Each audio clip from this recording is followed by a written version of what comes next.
Assalamualaikum. मेरा नाम अनम नवाज़ है and first of all I am very humbled to be here and thankful to the Black Hole Management and Dr. Pervez for providing me the platform to talk about consciousness once again after Mr. Rashid has spoken about it. So I'm really glad to be here. Thank you very much for this opportunity. Just a brief introduction. As I said, मेरा नाम अनम नवाज़ है. मेरा background psychology, philosophy में है. My interests are very diverse. So they're entrepreneurial as well as I'm into art therapy, consultancy, education consultancy, and I write. I'm a writer. So that diversity, but my prime interest of course is in psychology and उसके बड़े सवालात. So मेरा एक today के आज के session जो है उसका मकसद ये नहीं है कि हम समझ लें कि कॉन्शियसनेस है क्या, या साइंस ने कितनी तरक्की कर ली है और कहाँ पे हैं अभी हम कि कॉन्शियसनेस के बारे में हम क्या कह सकते हैं. I am very very happy कि राशिद साहब ने जो लास्ट टाइम टॉक दी अपनी, इट वाज सो टेक्निकल कि उन्होंने बहुत ही अच्छी बेस मेरे लिए लगा दी. तो आज की जो टॉक है, it's not just like a regular talk. इसके अंदर we will be discussing and we will be, हम सोचेंगे, ठीक है, and will ask more and more questions, get into the depths of it and try and see where it goes. क्योंकि जब सवाल करेंगे तो कोई डिस्कोर्स होगा ना, कोई जवाब आएगा, फिर सवाल आएगा, फिर जवाब आएगा, डिस्कोर्स ऐसे ही होएगा. सो आज की टॉक का मकसद ये है and it's free. So in the moment while I'm speaking, if you have to say something, you can always raise your hand for a comment or a question or anything. Maybe I will ask you questions, ठीक है, तो उसके अंदर भी zigzag conversation होती रहेगी. It's not gonna be like आज मैं कॉन्शियसनेस पे आपको बताती हूँ कौन सी थियरीज है, ठीक है. It's not going to be like that. So to begin with the session, now you have to also keep 2 house rules in mind. 1, give everybody a chance, ठीक, and 2, please do not judge. We're not here to judge and no answer is correct or wrong.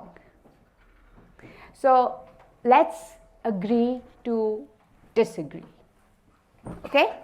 So these are just the house rules. That's it. Otherwise, it's a very open conversation.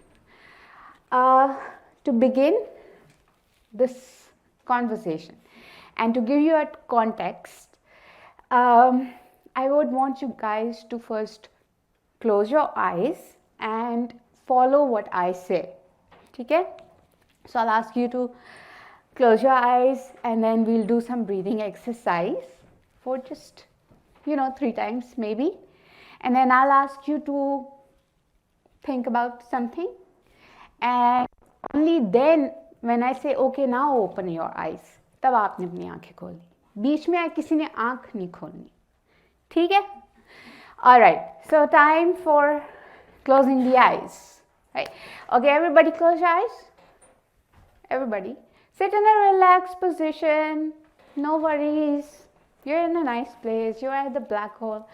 Relax, close your eyes.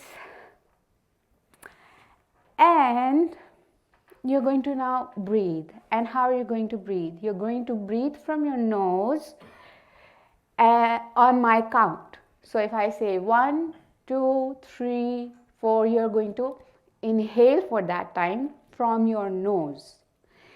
And I will say hold. तो आपने अपनी सांस रोक के रखनी है. And that will continue for 1, 2, 3, 4. And then I will say release, and then आपने अपने होंठों से जैसे सीटी बजाते हैं उस तरह से करके अपनी कार्बन डाइऑक्साइड रिलीज करनी है on the count of 1 2 3 4. Understood? So everybody, let's do this now. Inhale 1 2 3 4. Hold 1 2 3 4. Exhale 1 2 3 4. Good.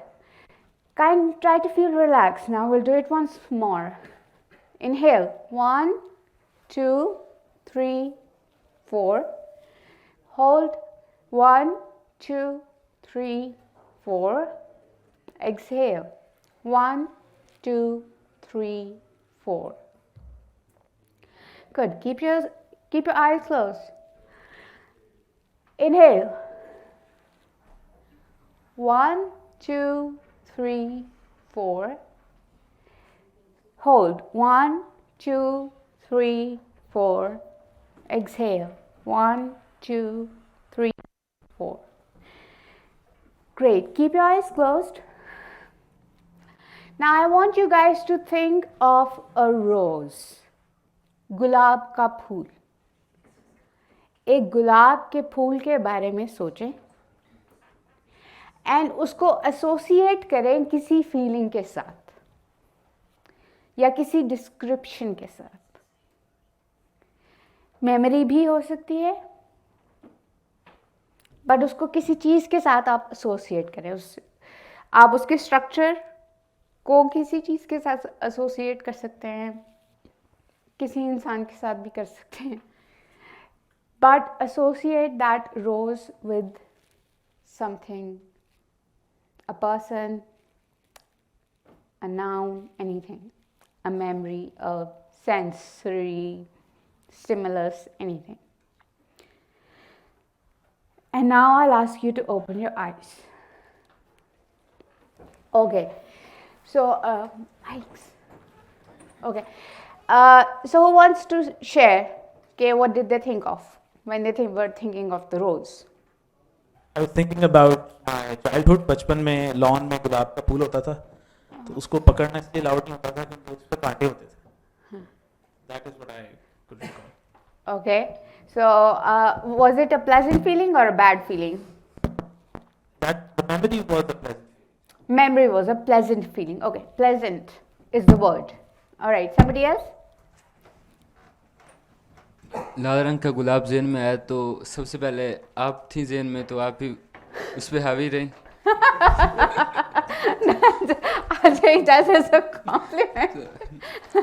और एक मीर तक मीर का एक शेर याद है मुझे. ओह अच्छा, आपको शेर भी याद आया. अच्छा, ग्रेट. सो वो शेर क्या है? क्या नस की उसके लब की क्या कहिए, फंकड़ी गुलाब की सी है. Okay, very nice. ओके, सो आपके जहन में कैन आई से something like romance Yes. came to your Yes. head? Yes? All right, great. Somebody else? You had to say. So actually it was my very first day of university, so I was walking in lawn, so my pen dropped from my hand. So I saw कि वहाँ पे red rose था, so I just picked up the rose and I just kept it for like one whole semester. Oh, and why did you keep it for a whole semester? Sorry? एक semester के लिए क्यों रखा उसको अपने पास? I don't know, I just kept it in my You just book kept it. and not complete red rose, I just plucked a few petals of it and kept it in my book. Okay, so वो आपको क्या याद दिलाता है? कौन सी feeling? Yeah, it was like I think it was I kept it because के it was my very first day, so मैं वो चीज़ याद रखना चाहता था, that's why. Okay, so you okay, याद के लिए that was like Yeah, a souvenir type. Yeah. ठीक है. Somebody else from here? Any feelings? Can we get some feelings when you think of a rose? Feelings. Basically, nowadays I'm having course of modern physics, so I couldn't think of anything else. So I was like basically thinking about symmetries when I imagined flower. Oh, you And imagine it a flower. wasn't a pleasing feeling. It wasn't pleasant one. I was in a state of bit confusion, like why, how. Okay, very, very nice perspective. So you were thinking of a dimension, right? The dimension of the flower, right? So we have flower, we have romance, we have memory. किसी का heartbreak, past girlfriend, of course. All right, so I get the answer. Sad feelings also emerge. Somebody seeking for somebody. किसी को भी देना चाह रहे हो, देने रोज. यहाँ पे सारे बहुत या तो बहुत बूढ़े हैं जो किसी को देना नहीं चाह रहे, या कोई यहाँ बहुत बोरिंग है. So somebody who wants to give a rose. मुझे एक दूल्हा याद आ गए. दूल्हा याद आ गया, क्या बात है. ठीक है ना. अच्छा, और फिर जैसे इन्होंने सिमेट्री का जिक्र किया ना, तो बिल्कुल, और मुझे उसके साथ ही पैरेलल जो है उसका अंजाम भी नजर आ गया. सोने पे सुहागा, तो आपको दोनों चीजें याद आ गई, right. So we see like all of us, all the rows तो एक ही होता है ना, गुलाब तो एक ही तरह का होता है कि शक्ल ऑलमोस्ट उसकी डायमेंशंस वगैरह सेम होती हैं डिपेंडिंग ऑन द ब्रीड. खुशबू उसकी एक सी होती है, यूजुअली कलर्स एक से होते हैं. But why this diversity in your memory? ये डाइवर्सिटी क्यों है? किसी को अच्छा ख्याल आ रहा है, किसी को बुरा ख्याल आ रहा है, किसी को शादी याद आ रही है, किसी को कोई क्रश उनका याद आ रहा है, किसी को अपनी मेमोरी याद आ रही है. ये डाइवर्सिटी क्यों? आप बताएंगे डाइवर्स क्यों है? Come on guys, open up. I told you discussion है, this not a lecture. Yes, come back to you. जी. I think it's not about rose or anything. I think it's about time. We associate things with time, or like जिस तरह से like मैंने किया कि it was my very first day, तो मैंने उसको रोज़ मिला, तो कोई और चीज़ होती है लेट्स से इसकी जगह, तो I might also keep that thing. तो हम उसको किसी मौके से like कनेक्ट करते हैं, किसी टाइम से. हर चीज़ को. Not everything, but नहीं. some. But I am saying कि रोज की डिस्क्रिप्शन, रोज तो एक सा होता है, हमारा दिमाग भी एक सा होता है, तो उसकी अंडरस्टैंडिंग या उसकी परसेप्शन या उसकी जो फीलिंग हमें मिल रही है वो इतनी डाइवर्स क्यों है, ये मैं पूछ रही हूँ. एक्चुअली मेरे ख्याल में तो जहन आपका हमेशा इसी तरह काम करता है कि जब आप किसी चीज़ के बारे में सोचते हैं तो उसके पीछे एक पूरा ख्यालात का एक समंदर उमड़ आता है ना. तो अब जैसे मैं, जब आपने गुलाब का नाम लिया तो मेरे जहन में जो आया तो वो ये था कि उसकी पत्तियां जो हैं बिखर रही हैं, और वो बिखर के डिज़ॉल्व इस तरह हो रही हैं जैसे खुशबू बनती जा रही है. तो I think it's everybody's experience, या सर्टन उसी वक्त जो इंस्टेंटेनियसली जो ख्याल आता है वो वही आ जाता है. राइट. तो मतलब हो सकता है 10 मिनट बाद आप पूछें तो गुलाब के बारे में कोई और ख्याल आ जाए. तो ये अपने अपने एक्सपीरियंसेस हैं. तो अच्छा. और फिर मूड पे भी है मूड पे भी कि आप पूरा दिन क्या करके आए हैं, ऑफिस में डिप्रेस होके आए हैं या थके हुए हैं या कहीं पर जा रहे हैं, जाने वाले हैं, तो उस हिसाब से भी आपके ख्यालात बदलेंगे. अच्छे भी हो सकते हैं, बुरे भी हो सकते हैं. ठीक है. बिल्कुल ठीक, बिल्कुल ठीक. लेकिन मुझे वैसे साइकोलॉजी के बारे में कुछ नहीं पता. कोई मसला नहीं है. कोई मसला नहीं है. It's psychology test. आपने कुछ कहना था? नो. ओके. Anybody else? कि ये एक्सपीरियंसेस डिफरेंट क्यों होते हैं? Okay, 2 more people. कि हम सब के दिमाग एक जैसे होते हैं. क्या रियली वाकई सारे इंसानों के 7 अरब इंसानों के दिमाग एक जैसे होंगे? इस पे बात पे आते हैं. अभी सवाल जो है ना वो ये है कि रोज एक सा है, दिमाग एक सा है, एक्सपीरियंस डिफरेंट है. यहीं पे तो जो है ना सवाल बनता है कि जब आपने कहा कि रोज भी एक है और दिमाग भी सारे लोगों के एक जैसे हैं, अज्यूम तो ये सवाल है कि वाकई क्या दिमाग एक जैसे हैं, ऐसे या तो उनके उनकी जो केमिकल आजकल इस पे वो कंपोजिशन जो है वो डिफरेंट है, और इसी वजह से उनकी जो थिंकिंग है, उनके जो आउटपुट है, उनकी एक्सेप्टेंस है, उनका जो बिहेवियर है वो भी डिफरेंट है. I totally agree. आपने बिल्कुल सही कहा. एडिंग टू दैट, ऐसे तो रोजेस भी सारे फर्क होते हैं नहीं, मैं सोचूं तो मुझे वो हल्का सा वो रोज़ याद आता है जो बीच में से पिंक होता है और साइड्स से रेड होता है, वो वाला। मुझे लाल रंग का रोज़ नहीं याद आता, पता नहीं क्यों, right? So it's just a scientific क्या बोलते हैं उसको, साइंस थॉट एक्सपेरिमेंट, ठीक है? So it's a thought experiment, we assume things here. से इजाफा करते हुए कि ये सवाल पूछ कौन रहा है, इससे भी कुछ ना कुछ ज़हन में डिफरेंस आ जाता है। कैन यू एलैबोरेट थोड़ा सा? अब यही अगर ये जो बुज़ुर्ग बैठे हैं, अगर ये पूछते तो कुछ और आता। अब पूछ रहे हैं, अच्छा इससे हटकर अगर मेरे वालिद साहब पूछते तो शायद बिल्कुल ही कुछ और आता। चप्पल आती बेटा। ये भी कबर में पड़े हुए फूल नजर आते, राइट, ठीक है। सो अच्छा, अगर हम एक रफ सा एक हाइपोथेटिकल सी बात कर ले कि भाई अच्छा अज्यूम कर लेते हैं कि हमारे एक्सपीरियंसेस सेम होते हैं, हमारा दिमाग भी सेम है, ठीक है? लाइक स्ट्रक्चरली तो वो सेम है ना, फ्रंटल लोब भी है, यहाँ पे ऑक्सीपिटल लोब्स हैं, आपके सेरेबेलम है, different parts of the brain, they are the same for everybody, ठीक है? So let's assume everything is same, लेकिन फिर भी there is a difference in experience, ठीक? आपकी बात बहुत इंटरेस्टिंग है, क्योंकि दिमाग वाकई स्ट्रक्चरली भी डिफरेंट हो सकता है लोगों का, और वो फिर जाहिर होता है in different disorders in different ways as well. Chemical imbalance हो, the same happens. So just to answer your question, because it was itching me in my mind, but so can we say कि provided हमारा दिमाग same है, हमें जो external stimulus मिल रहा है वो हमारा सेम है, provided this, can we say कि हम सब का एक्सपीरियंस जो है एक ही चीज़ का डिफरेंट होता है, क्योंकि हम लोगों ने जिंदगी डिफरेंटली एक्सपीरियंस की होती है? Do we all agree? Okay, जो अग्री करता है हाथ खड़ा करें। जो नहीं कहता, जो अग्री करता है कि एक्सपीरियंस की वजह से हमारी एसोसिएशंस और हमारे ख्यालात डिफरेंट होते हैं या उनकी परसेप्शन डिफरेंट होती है, वो हाथ खड़ा करें। Okay, great. It's one of the reasons, I believe. It's not the only one. Partial.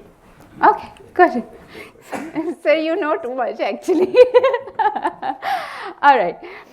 Right. So ये जो difference है in our subjective experience, ये जो एक ही चीज़ का experience होना different है, इसको बोलते हैं in consciousness studies qualia, right? ये सर राशिद ने भी अपने लास्ट लेक्चर में एक्सप्लेन किया था, इसको बोलते हैं क्वालिया। सो अब from now onwards I am going to, whenever I say subjective experience it means qualia, so I will be saying qualia, ठीक है? So everybody has a different qualia, ठीक? मेरा सवाल है एक, बॉडी तो हम सबकी एक सी है ना, बॉडी में केमिकल्स डिफरेंट हो सकते हैं, levels, vitamins, you know stuff like that, हो सकते हैं डिफरेंट, ओके? हम खाना खाते हैं, राइट? पेट में जाता है, प्रोसेस होता है, डाइजेस्ट होता है, इंटेस्टाइन्स में जाता है, प्रोसेस होता है, डाइजेस्ट होता है, और फिर खारिज हो जाता है। सॉलिड फॉर्म में खाते हैं और सॉलिड फॉर्म में खारिज होता है।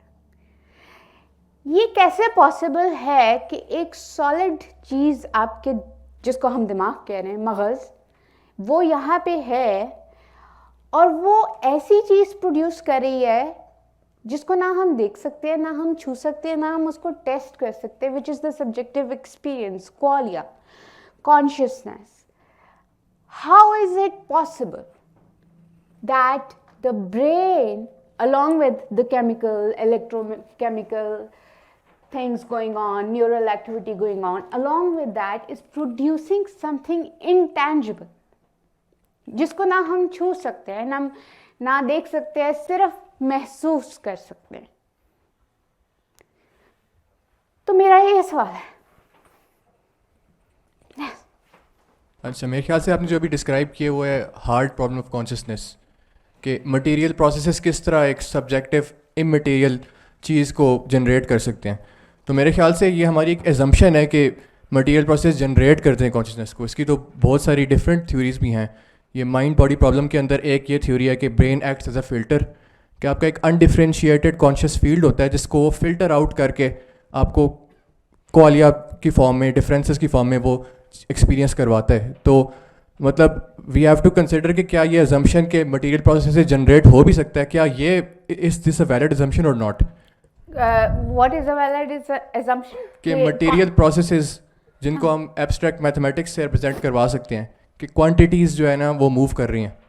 बेसिकली जो हमारे न्यूरल एक्टिविटी है, it can be describe mathematically. तो क्या उन न्यूरल नेटवर्क के जो इलेक्ट्रिकल फ्लोज हैं उनसे क्या हम कह सकते हैं कि कॉन्शियसनेस जनरेट हो रही है? क्योंकि there is no way that you can make this connection. Yeah, you cannot. Right. That's a very valid question. And science की community में, ये consciousness studies की community में ये बहुत सवाल बहुत ज़्यादा उठाया भी जाता है. And I don't know. And I agree to this assumption कि this could be a flawed assumption. But at the same time, I also want to ask कि कभी ऐसा होता है जैसे मैरिड कपल्स बैठे हुए हैं, राइट? कुछ बैठे हुए हैं यहाँ पे, एक ही बैठे हुए हैं. How long have you been married? 45 years. 45 years. आप अभी अपने पास रखें. कभी मैम ऐसा हुआ है कि इन्होंने आपको कहा ये ज़रा खारिज करना, मेरा हाथ नहीं पहुँच, ज़रा खारिज करना? नेवर? ओके. किसी और के साथ कभी हुआ है कि यार हाथ नहीं पहुँचा, यार ज़रा खारिज करना? अच्छा, कुछ लोग हैं जो तस्लीम कर रहे हैं, उनके साथ होता है. कुछ जो हैं जिनके साथ होता है और वो तस्लीम नहीं कर रहे, और कुछ हैं जो कहते हैं उनके साथ नहीं होता. बट ऐसे होता है कि कभी ऐसे ना खारिश हो रही होती है, या चले आपको खुद को भी होती है, and busy in our life तो खारिश नहीं होती. निकल जाते हैं. So sometimes happens that you have an itch and you're like, यार ये spot नीचे थोड़ा ऊपर साइड पे, ये जरा जोर से खारिज करना. ठीक है? That happens, right? Even with us, जब खुद को खारिज करनी हो तो वो एक spot नहीं मिल रहा था. Now can you explain me खारिश?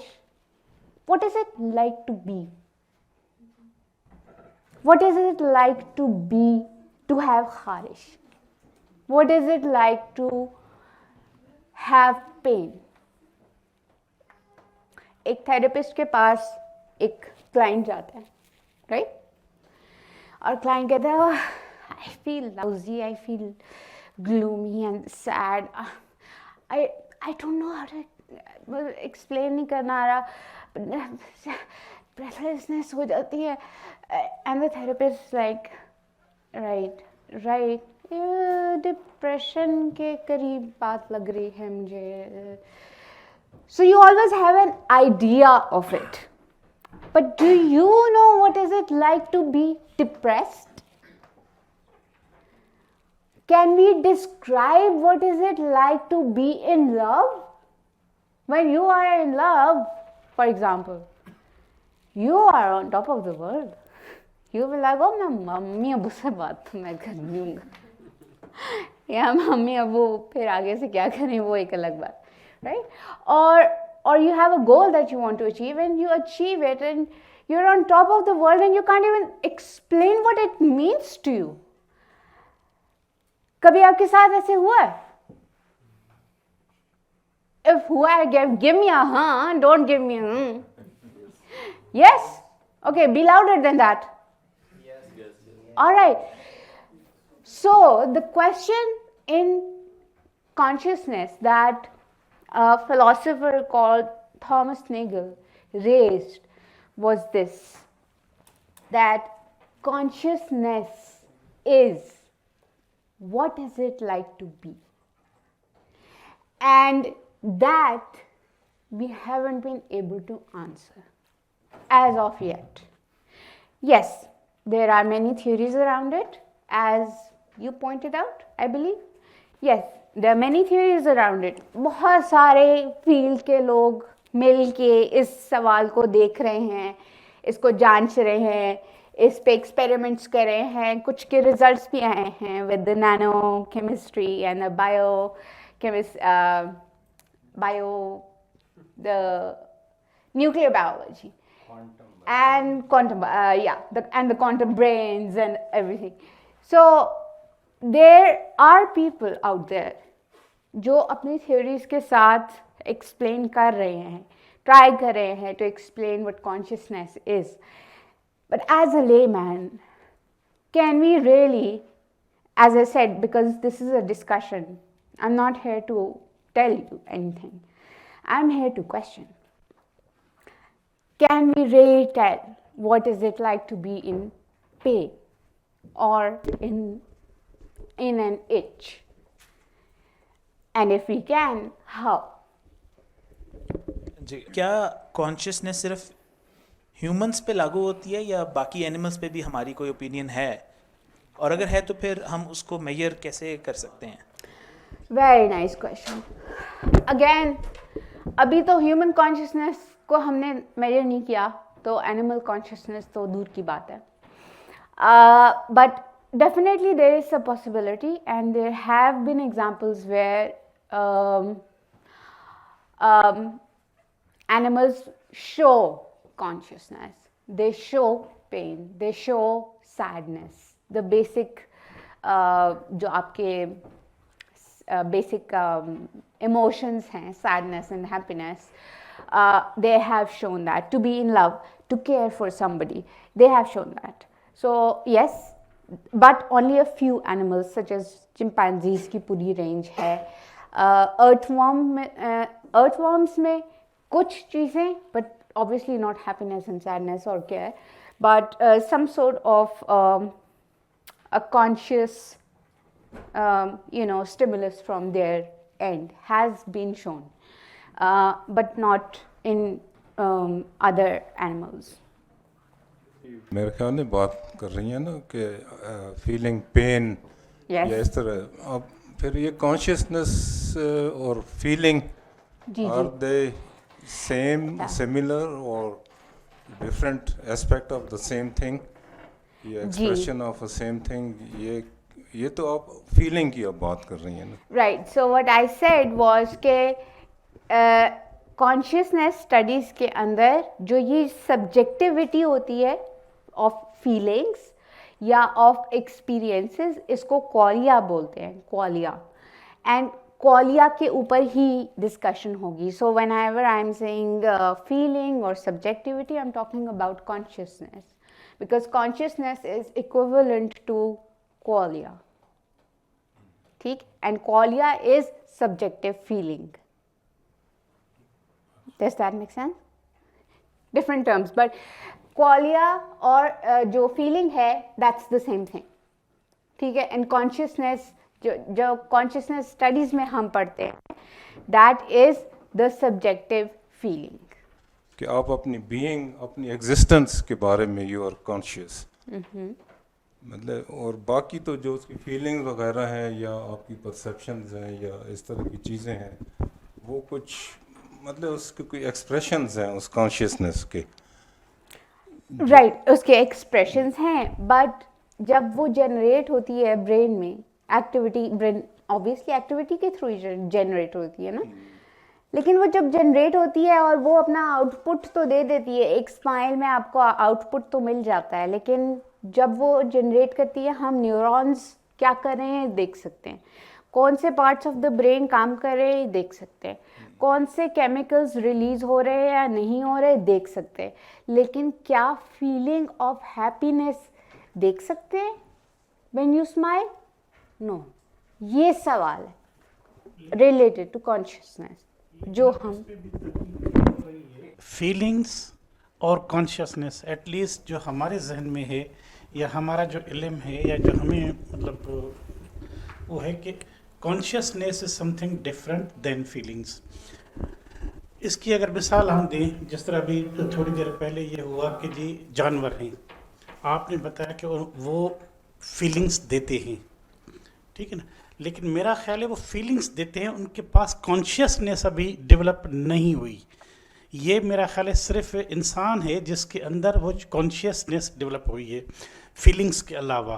Feelings is something different. एक तो ये, दूसरा जो आपने कहा कि जी दर्द महसूस होता है, खुशी महसूस होती है, और आपने कहा कि जी ये जब ब्रेन काम करता है तो उनके आप वेव्स देख सकते हैं, आजकल केमिकल्स देख सकते हैं। तो इसी तरह से जो रिसर्च है जो मैंने मतलब वो की है वो ये है कि अपना हर इसके लिए अमल के लिए, खुशी के लिए एक ख़ास किस्म का केमिकल रिलीज़ होता है, केमिकल रिएक्शन होता है, जिससे आपके जो वो जो जो आपके मुस्कान आ जाती है, आप खुशी महसूस करते हैं, आप जो है ना वो जुबिलेंट महसूस करते हैं। या फिर दर्द या इचिंग जो है वो भी एक ख़ास किस्म के केमिकल्स ही है रिलीज़ होते हैं, और वो केमिकल्स जो है आपके यहाँ ब्रेन पे ट्रेवल करते हैं, या उनके जो जो वो है अपना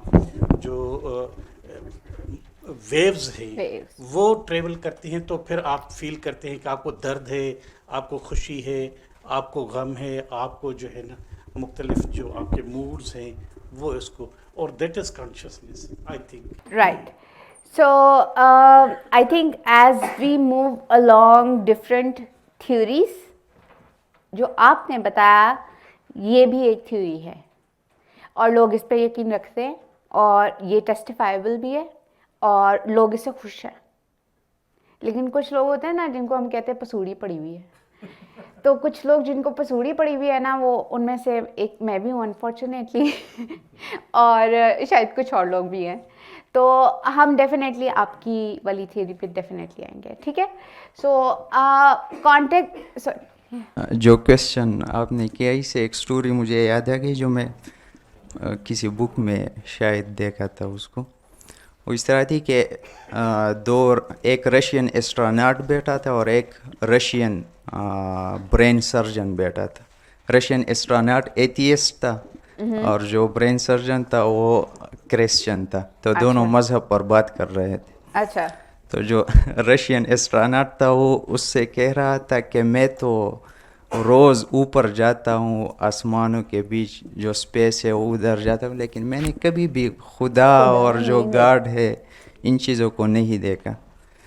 तो ब्रेन सर्जन ने उसको जवाब दे दिया कि मैं तो रोज़ हज़ारों ब्रेन सर्जन्स जो सर्जरीज करता हूँ, लेकिन मैंने कभी भी इसमें कोई थाट नहीं देखा कि जो हम जो थाट्स फीलिंग्स वगैरह करते हैं इसमें ये थाट्स वगैरह कहाँ से आते हैं। कभी मैंने थॉट्स नहीं देखे। तो जो जवाब है वो मतलब उसने उसको गॉड के साथ कंपेयर कर दिया कि जिस तरह हम गॉड को नहीं देख सकते तो किस तरह आप एक फीलिंग वगैरह को देख सकते हैं, ये दोनों एक ही चीज़। अब आपने जो कहा ये भी एक थ्योरी है, ठीक है। तो अब मैं बिकॉज मैंने एक कॉन्टेक्स्ट लेआउट कर दिया है कि हम कॉन्शियसनेस को किस एंगल से देख रहे हैं, और वो एंगल है सब्जेक्टिव फीलिंग का, वो एंगल है क्वालिया का। तो हम now we are at a state where we can talk about these theories, but again not in a lot of detail but just a little bit of detail.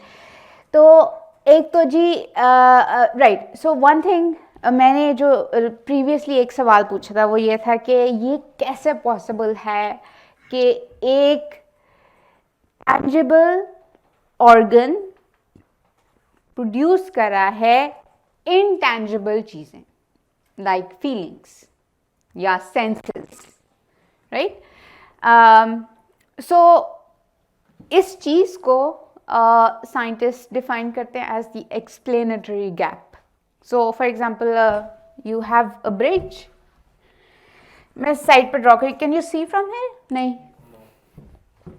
Can I use this please? so if you have a bridge, ठीक है, so this is the brain and this is the feelings, ठीक है.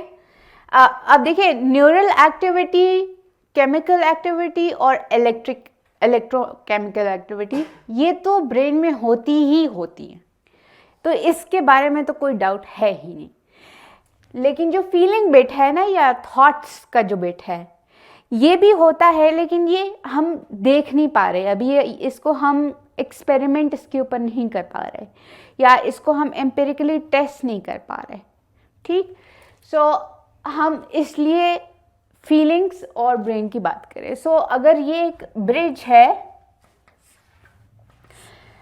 तो scientific community कहती है कि भाई this place is called the explanatory gap, because how can a tangible thing produce an intangible thing? As simple as that. Sorry, मैंने क्योंकि और बड़ा उधर लिखना है. ठीक है. सो बेसिकली ये जो प्रॉब्लम है ऑफ कॉन्शियसनेस, ये is a problem of the explanatory gap. और इसको सॉल्व करने के लिए there are different theories. The first theory that I am going to talk about is the non deflationist approach. Non deflationist approach. तो पहली वाली हम करें हैं नॉन डिफ्लेशनिस्ट.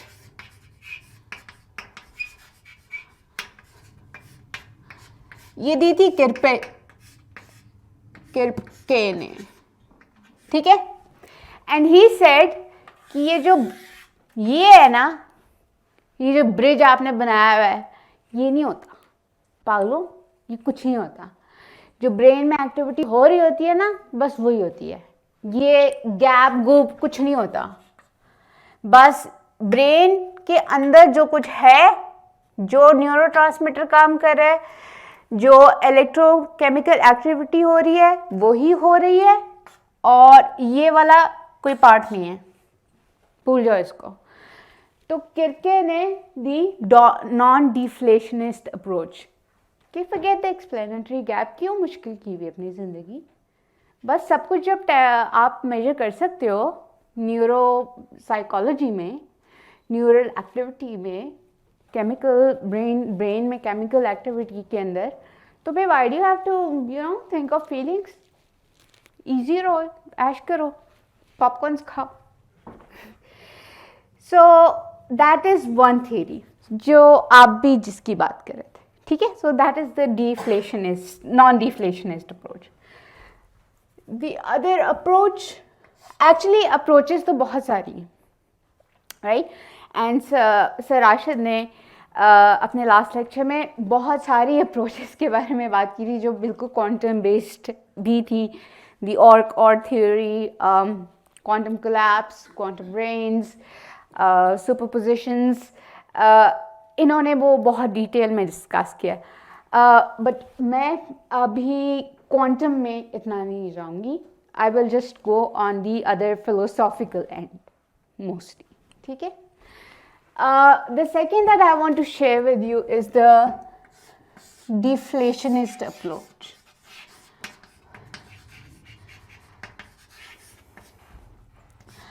ये दी थी जी डैनियल डेनेट ने.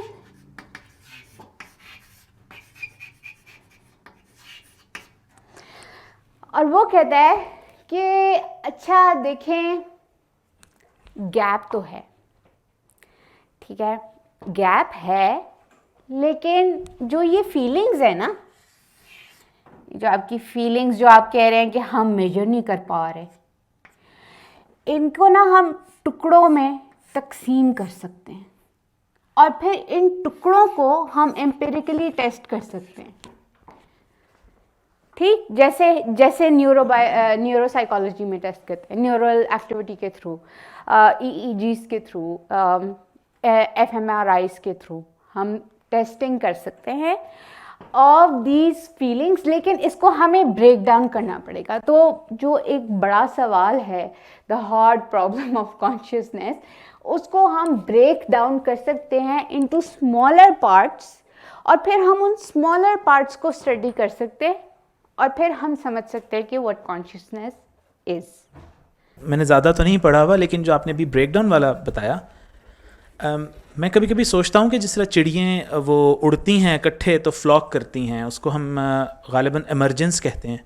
एमर्जेंस. तो क्या ऐसा तो नहीं है कि कहीं हम इसको ब्रेक डाउन कर दें चंक्स में, and but what if consciousness is an emergent phenomena, तो फिर हम उसको स्टडी ही ना कर सकें? Yes. So some people agree to this. Yes, that consciousness is an emergent phenomena. And वहाँ पे फिर बात रुक जाती है, वहाँ पे हम फंस जाते हैं. फिर हम कहते हैं चलो अब फिर नई थियरी ढूंढो. अगर ये emergent phenomena है तो फिर अब तो नई थियरी ढूंढनी पड़ेगी. ठीक. So absolutely right. Some people do say that. So again, saying के बहुत सारे लोग होते हैं जो बहुत सारी फील्ड से आके बहुत सारे आंसर्स देते हैं for the same question, and we don't know what is right, but I think it's time that we combine together and try to solve this mystery. So anyway, so the deflationist approach says कि जी भाई आप इसको break down कर दें into smaller chunks and you study these chunks, and when you study these chunks you will get to know what consciousness is. ठीक, simple, easy.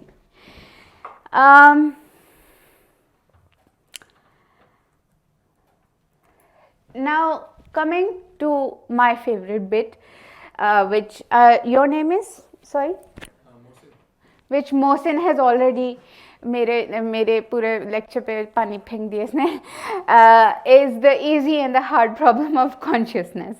I'm very much into it, and so David Chalmers is a philosopher.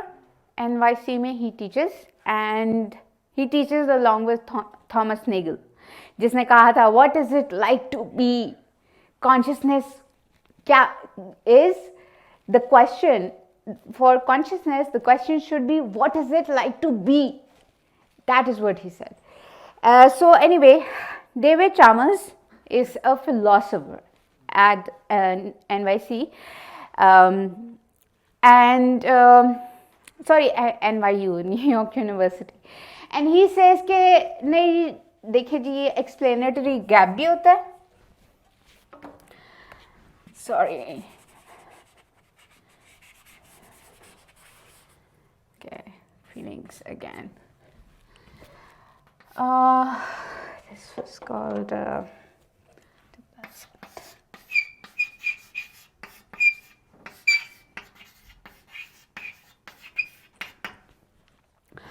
So he said कि नहीं देखिए explanatory gap तो है, क्योंकि ये उसको वो कहता है कि मुझे ये बात समझ नहीं आती है कि टैंजिबल चीज़ से इनटैंजिबल चीज़ कैसे निकल सकती है.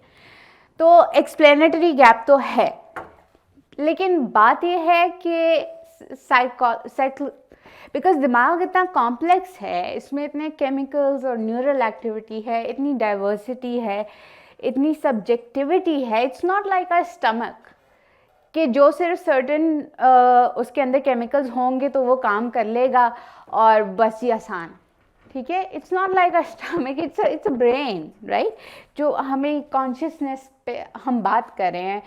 And again we are not animals जो हम सिर्फ फील कर सकते हैं सैडनेस या happiness, but we also think, we have a higher consciousness, we think big, we think small, or we don't think, we dream, we have delusions, we have hallucinations, right? So brain is already very, very complex.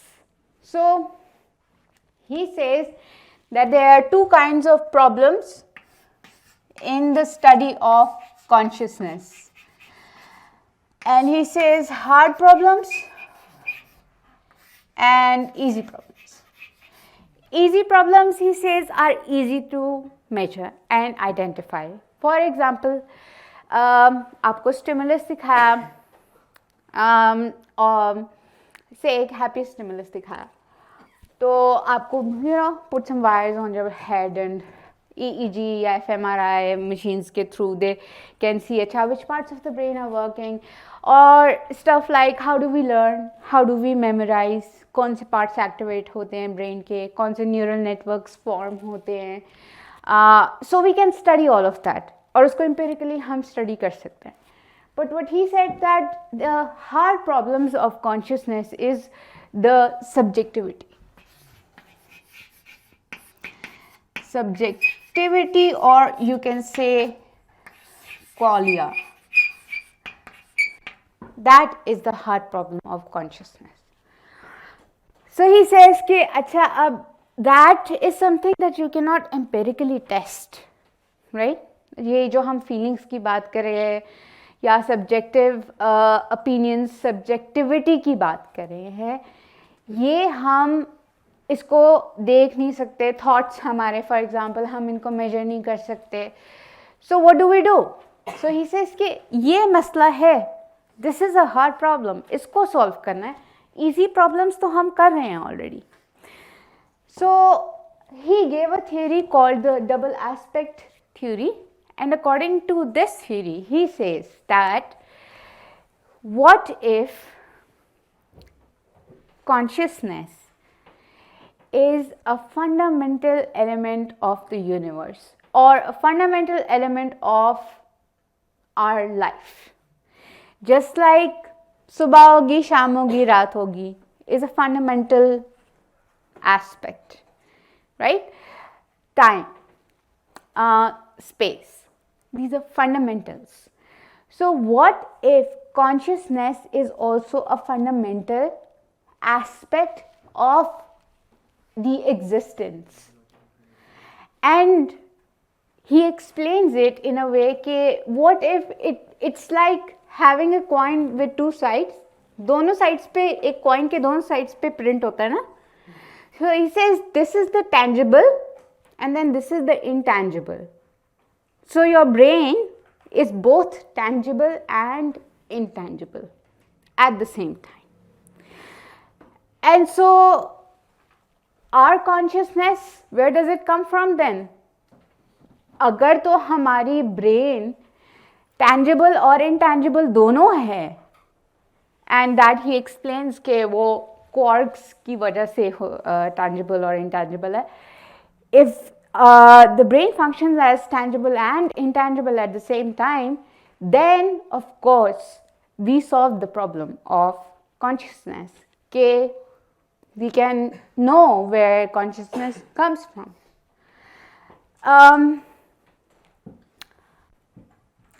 Although that's what he thinks, right? Now I also think, right? तो मुझे भी पसूड़ी तो है. So I'm going to share जो मैं समझती हूँ. Say it's a wild idea, ठीक है? And as I said, we're not here to get answers to questions. We're not here to understand deflationist and non-deflationist and who gave it and why they gave it and ये क्या कितनी popular है कितनी say. We are here to just discuss, and we are on this road that has no end. And I am also a traveler just like you, and I also want answers. बस ये है कि मुझे पसूड़ी ज़्यादा है.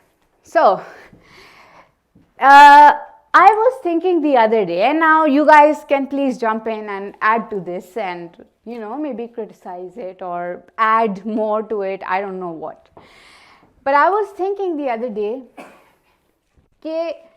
what if consciousness is on a spectrum?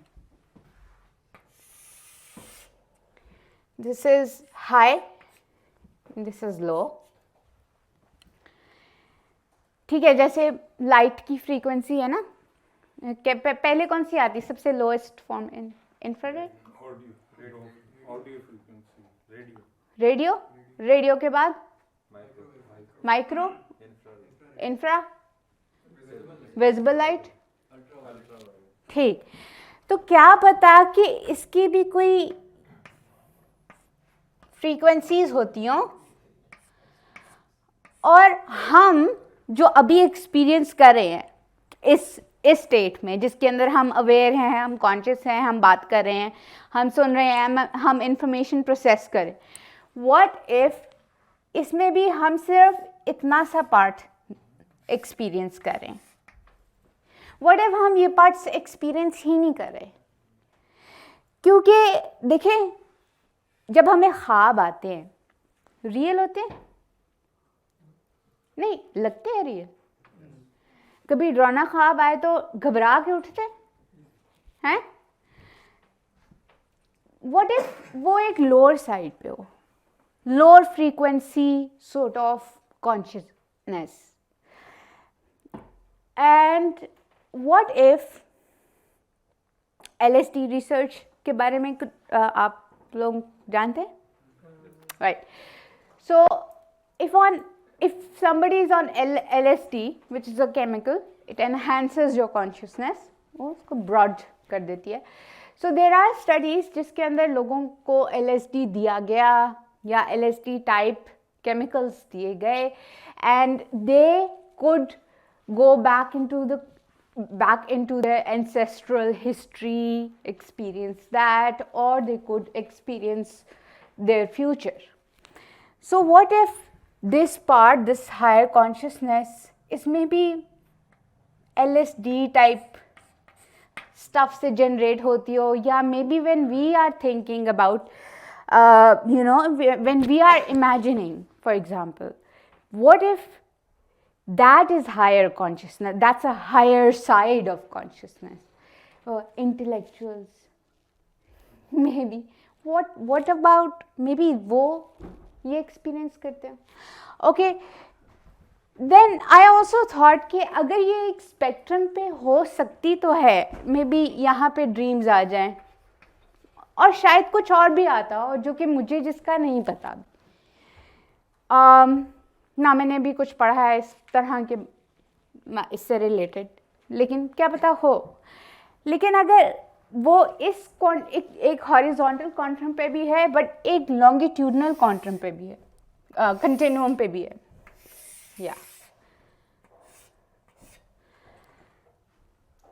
So what if एक तो यहाँ पे लो और हाई आ गया ना, और इस साइड पे आ गया लेवल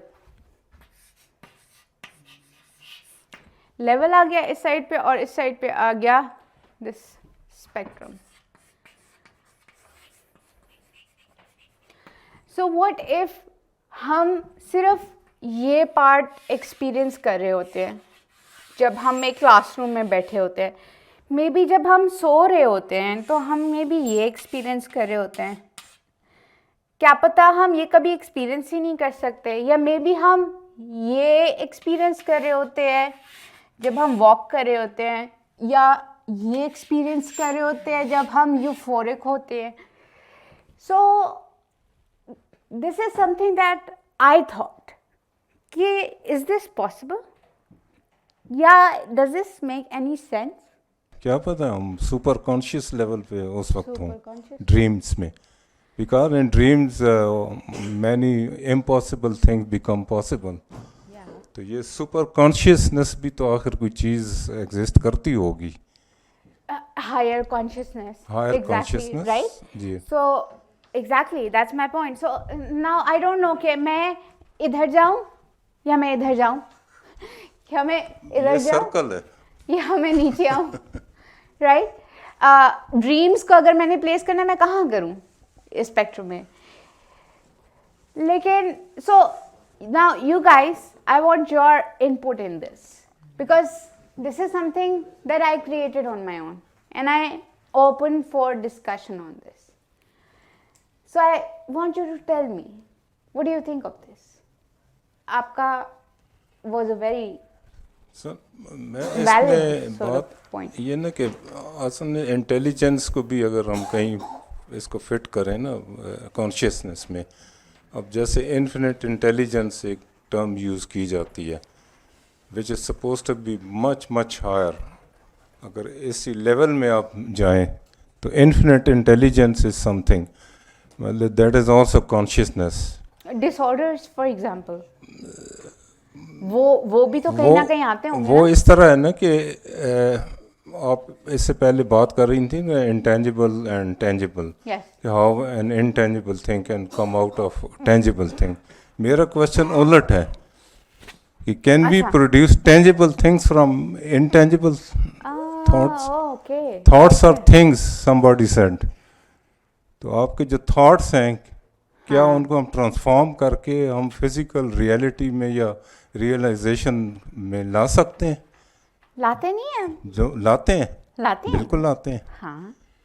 तो तो या बात यह है कि ये कोई सुपर इंटेलिजेंस या सुपर कॉन्शियसनेस है जो कि एक कॉमन चीज़ है, यूनिवर्सल। डू यू थिंक कुछ ऐसा है?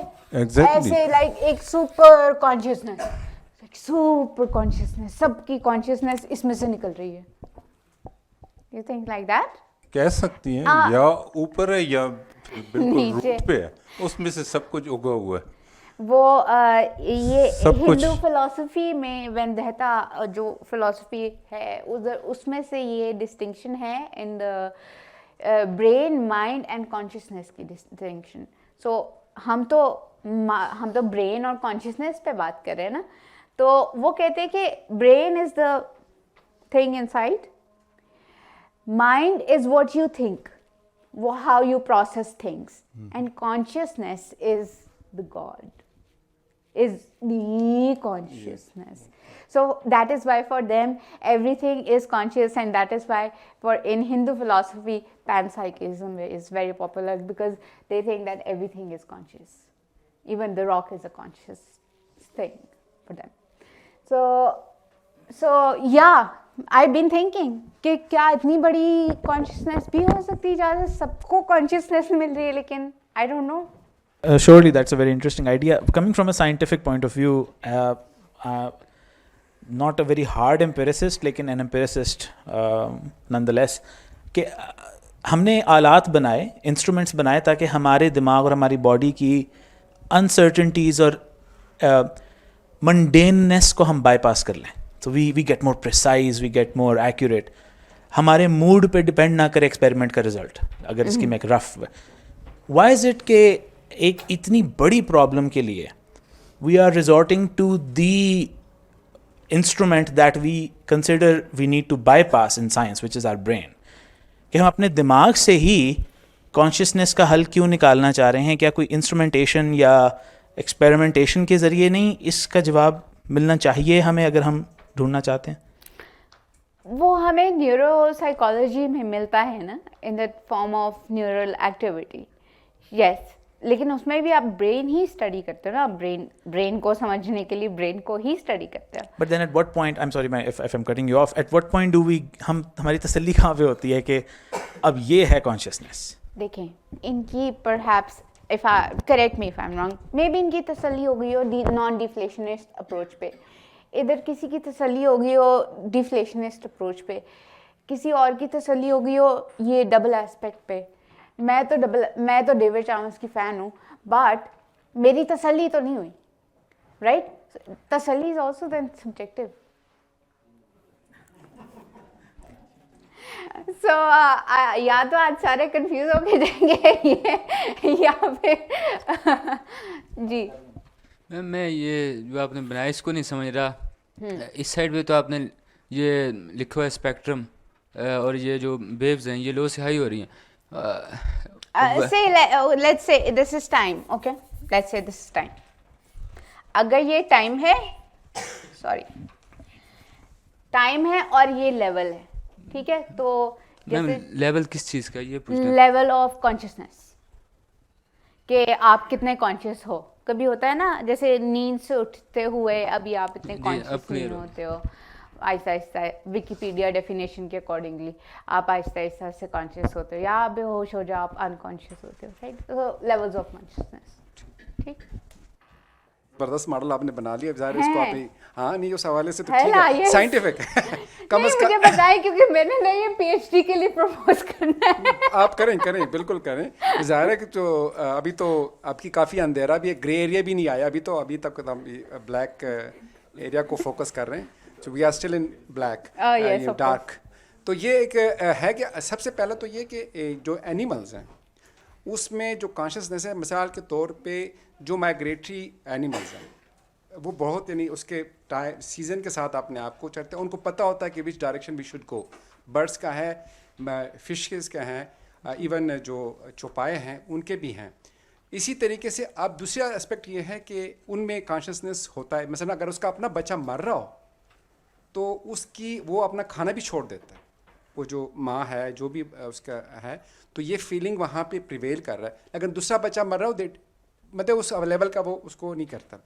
इसी तरीके से एक एनिमल में उस लेवल की जिस एस्पेक्ट की जो फीलिंग की बात हम कर रहे हैं it prevail, but I am not sure कि किस लेवल पे है, वो लेवल का डिफरेंस हो सकता है। Level exactly, that's why I said कि ये जो चिंपैंजीज वगैरह की बात है, एनिमल का सवाल था कि मे बी वो किसी लेवल पे फ़र्क लेवल पे हों और हम किसी फ़र्क लेवल पे हों, बिकॉज देखिए एल्ट्रूइज्म भी एनिमल्स में पाया जाता है। I forget the name of the animal जिसमें एल्ट्रूइज्म, सर आपको अगर याद हो, एल्ट्रुइस्टिक बिहेवियर है उनका उस एनिमल का, कि अगर उनको अगर वो एक झुंड में हैं और आगे से कोई उनको डेंजर आ रहा है तो वो एक उनमें से खड़ा हो जाएगा, सबको सिग्नल देगा कि भागो यहाँ से, और वो खुद मर जाएगा लेकिन वो उनको भगा देगा। तो एल्ट्रुइज्म इंसानों में नहीं है और जानवरों में है। नहीं, इंसानों में भी है किसी हद तक वो तो अलग। अच्छा, दूसरी बात एक और है, जो एनिमल की जो हम है वी इवॉल्व फ्रॉम बहुत यानी अगर हम जो कॉन्शियस लेवल का हम अभी मेजर कर रहे हैं, जो कि आपने विजिबल एरिया विजिबल रीजन बना दिया, हो सकता है कि आज से 2000 या 2 लाख साल पहले we were somewhere at low level, may be कहीं लेफ्ट और साइड, यस। तो वो ये हमारा जो इवॉल्व हुआ है, तो अब ये अब मुझे चूँकि इसके तो नहीं पता, आपको ज़्यादा शायद पता हो कि शायद हमारी ब्रेन की कैपेसिटी भी बढ़ गई है बाकी एनिमल्स से, जो जब हम बिल्कुल एनिमल थे उस हवाले से। तो ये भी है कि कॉन्शियसनेस को जो और फिर डिफ़ाइन भी हम कर रहे हैं कि अब 2022 में बैठ के हम इसको डिफ़ाइन कर रहे हैं।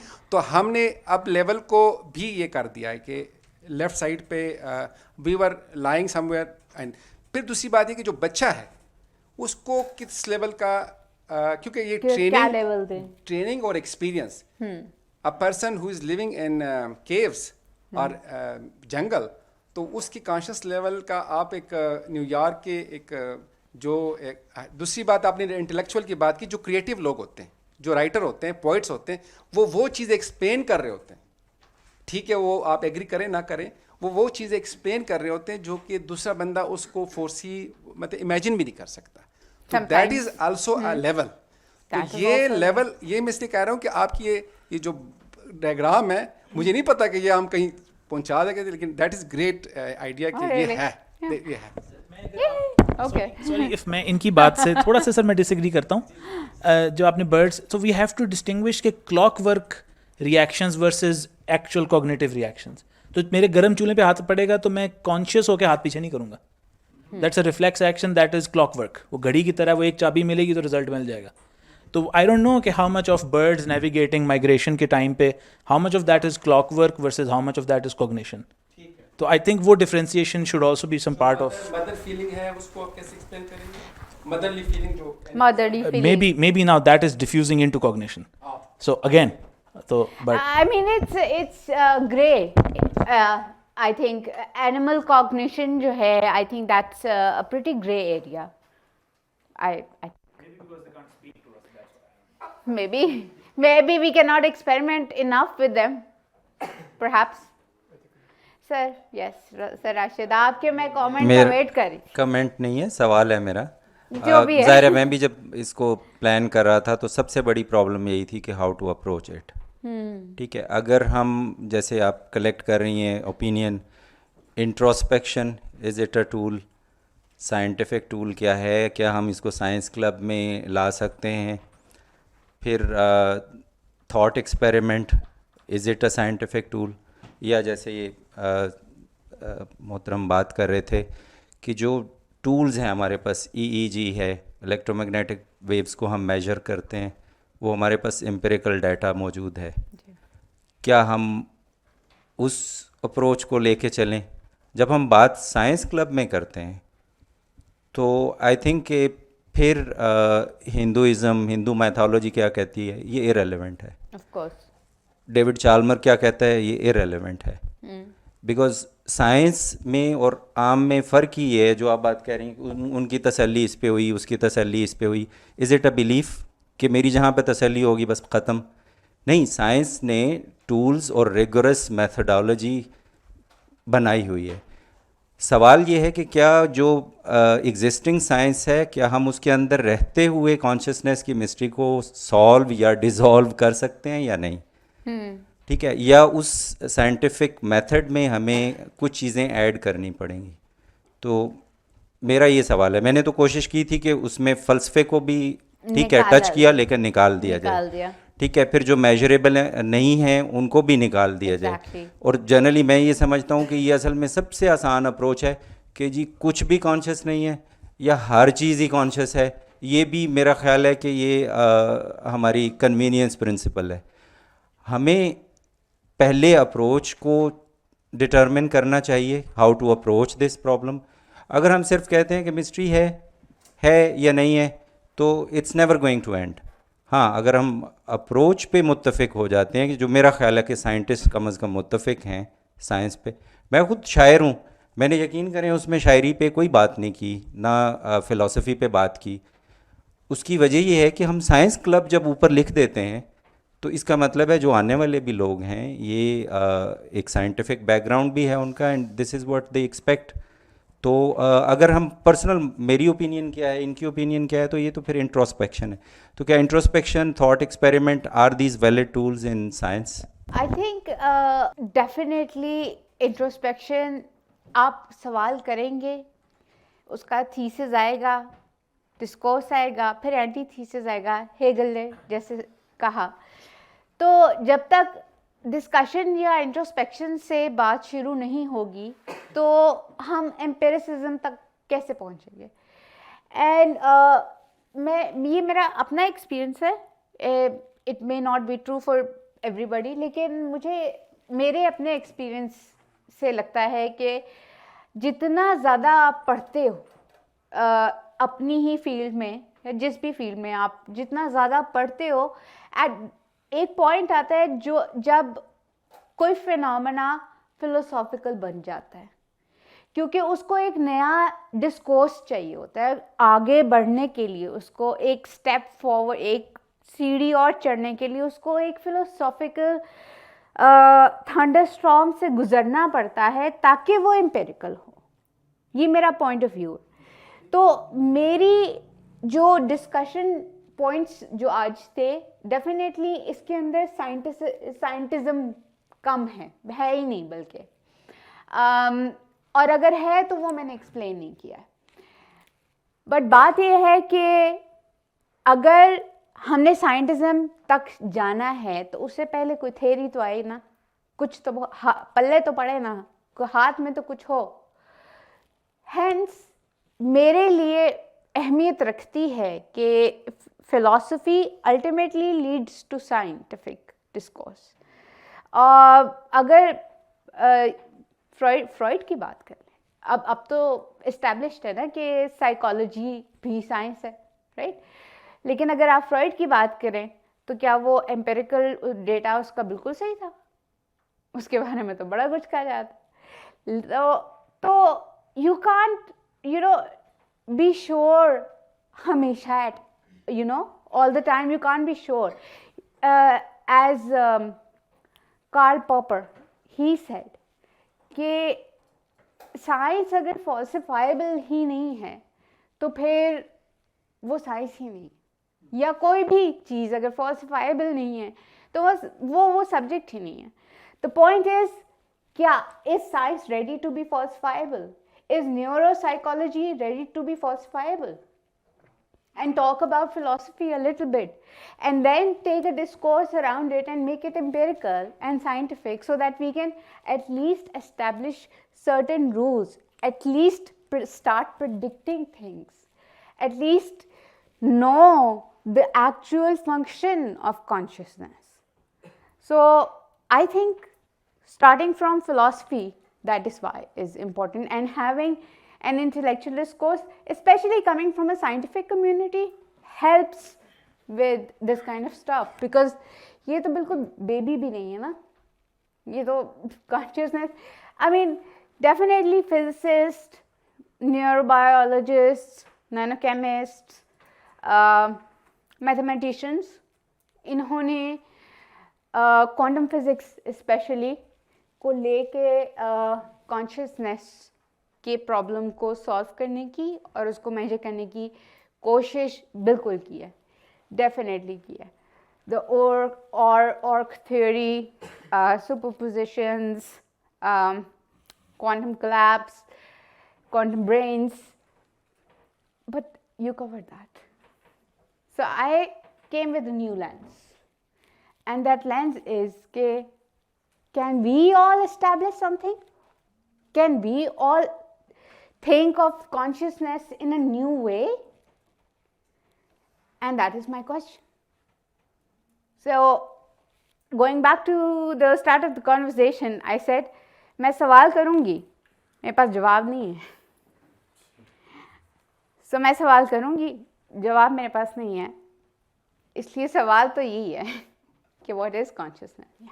इसमें मेरा एक कमेंट है जो आपने यहाँ पे कंटिन्यूम ड्रॉ किया ना, मेरे ख्याल से there is some truth to this, क्योंकि अगर एक थॉट एक्सपेरिमेंट हम करें कि आपका ब्रेन आप कहते हैं कि एक न्यूरल नेटवर्क है, और आप समहाउ एज्यूम करते हैं कि एक न्यूरल नेटवर्क की न्यूरल एक्टिविटी से उसके दरमियान जो इलेक्ट्रिकल करंट फ्लो कर रही हैं चार्ज पार्टिकल्स की वजह से, या फिर न्यूरो ट्रांसमीटर्स उसके सिनेप्सिस को क्रॉस कर रहे हैं, उसकी वजह से आपका कॉन्शियस एक्सपीरियंस जनरेट हो रहा है. तो हम कहते हैं कि हम इसको जो है ना सॉल्व करते हैं इस तरीके से कि हम ना एक बिल्कुल सिंपल न्यूरल नेटवर्क इमेजिन करते हैं जिसमें कोई 2-3 न्यूरॉन्स हों. अब आई डोंट थिंक कि यहाँ पे कोई ये मान सकता है कि कंप्यूटर के अंदर अगर मैंने एक न्यूरल नेटवर्क जनरेट कर दिया है विद 2 और 3 न्यूरॉन्स तो वो कॉन्शियसनेस उसमें आ गई है, ठीक है. लेकिन इस पर फिर एक मसला ये आता है कि let's keep on adding neurons, आप न्यूरॉन्स बढ़ाते रहे, 100,000 मिलियन न्यूरॉन्स कर दिए, लाइक रियल न्यूरॉन्स. तो eight what point will you से कि हाँ अब एक स्विच टर्न हो गया, अब ये कॉन्शियस चीज़ हो गई है. इससे पहले कॉन्शियस नहीं था, अब आपने ये एक एक्स्ट्रा न्यूरॉन डाल दिया तो इस आर्बिट्रेरी पॉइंट के ऊपर जाके कॉन्शियस हो गया. क्योंकि अब इसमें वो अब ये है कि it has to be some sort of a continuum, but the problem is that is this continuum a property of that neural network, or does that tell us about the fundamental nature of reality? क्या matter और mind के दरमियान कोई ऐसा connection है कि सिर्फ ये एक ब्रेन की प्रॉपर्टी नहीं है, बल्कि जिस तरह आपने पैनसाइकिज्म की बात की, पैनसाइकिज्म इज वन अप्रोच.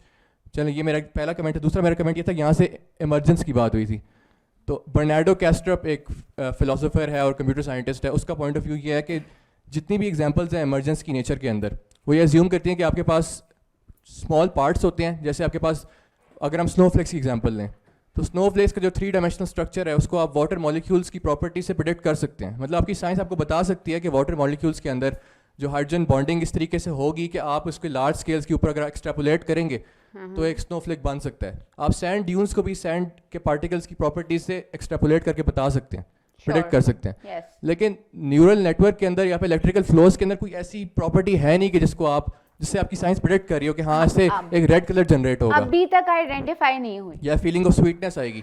एग्जैक्टली. सो वो ना कि ये फीलिंग जो है ये कहाँ, ये क्या है, जब तक ये पता नहीं चलेगा कि ये क्वालिया है क्या, उसको अगर हम डिफाइन नहीं करेंगे, डिफाइन नहीं कर पाते, तो फिर आगे वाले सवाल तो बहुत बड़े सवाल है ना.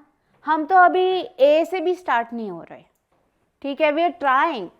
लेकिन अगेन एक बहुत ही फेमस सवाल होता है, ये कॉन्शियसनेस स्टडीज़ में हर कोई कर रहा होता है कि जी वो the computer that won from a human being, वो एक था, सॉरी द सेकेंड वन, दो चेस के मैचेस हुए थे, तो the second one, then the computer won and the guy didn't win. Now the question is, was the computer conscious? No, I don't think so. The human was conscious. So we are confused. I am confused. What is then consciousness? Where do we stand, and how do we try to understand it? And if we do, then how do we measure it and predict certain things about humans? आपके बाद आपकी. अच्छा, मैं sir की बात को ज़रा counter करूँगा. कि वो कह रहे थे कि चलें साइंस क्लब तो है, लेकिन अब जिस तरह साइंस क्लब में भी ना डिफरेंट टाइप्स ऑफ टॉपिक्स होते हैं। अब कोई जिस तरह बहुत ही स्ट्रेट फॉरवर्ड सा टॉपिक है, जिस तरह मैंने दिया था रेनबोज़ पे, तो इसमें कोई ख़ास फ़िलासफ़ी नहीं है कि आपको कोई इस तरह की फ़िलोसॉफिकल उसमें जाने की ज़रूरत नहीं है, आप डायरेक्टली आप साइंस पे जा सकते हैं। लेकिन जब इस तरह के बड़े बड़े सवाल होते हैं ना, जिस तरह बिग बैंग हो गया, ओरिजिन ऑफ यूनिवर्स हो गया, फिर कॉन्शियसनेस हो गया, हैं तो साइंटिफिक सवाल ही उनको देख सकते हैं। लेकिन इसमें ना फ़िलोसॉफिकल जो आपकी अप्रोच है उस पर डिपेंड करता है कि आप साइंस किस तरह करेंगे। इस तरह तरह तरह की इसमें अप्रोचेज़ हैं, जिस तरह पैन साइकिज़म है कि ना आपके एलिमेंट्री पार्टिकल्स के अंदर भी थोड़ी बहुत अवेयरनेस है।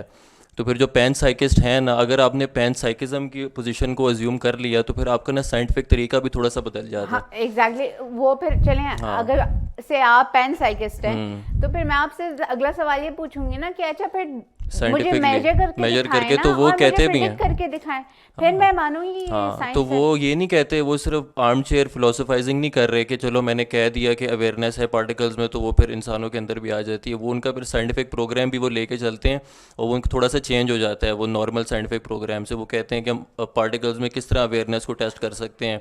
उसके भी फिर तरह तरह के आइडियाज़ हैं, जिस तरह कॉनवे का फ्री विल थ्योरम है, जिसके मुताबिक वो कहता है कि अगर आपके एक्सपेरिमेंटर्स के पास फ्री विल है तो फिर जिस पार्टिकल को आप मेजर कर रहे हैं उसके अंदर भी फ्री विल होनी चाहिए, उसको आप यूज़ कर सकते हैं। आपका साइंटिफिक पैराडाइम चेंज हो जाता है। तो आपने ना फ़िलासफ़ी ज़रूरी है। उसके अलावा एलिमिनेटिव मटीरियलिज़म भी है।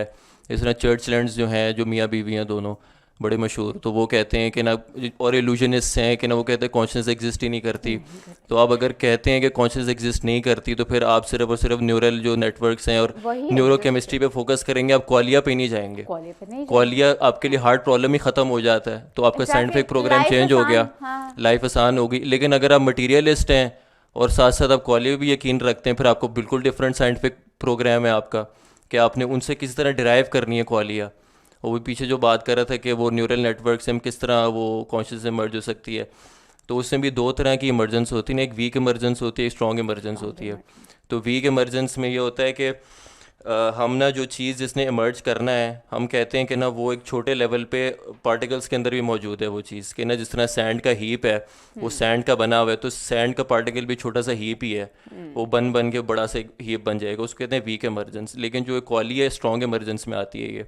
इसमें यह कि ना जो न्यूरॉन्स देमसेल्व्स हैं वो कॉन्शियस नहीं है, लेकिन उनमें से इमर्ज करती है कॉन्शियसनेस, इमर्जेंट है। तो ये ना दो तरह के डिस्टिंक्शंस हैं। अभी ये चीज़ इस पर डिबेट हो रही है कि ना कॉन्शियसनेस जो है ये वीकली इमर्जेंट है या स्ट्रांगली इमर्जेंट है। तो अभी हम ये नहीं कह सकते कि न्यूरल नेटवर्क से किस तरह कॉन्शियसनेस आपकी इमर्ज हो जाती है।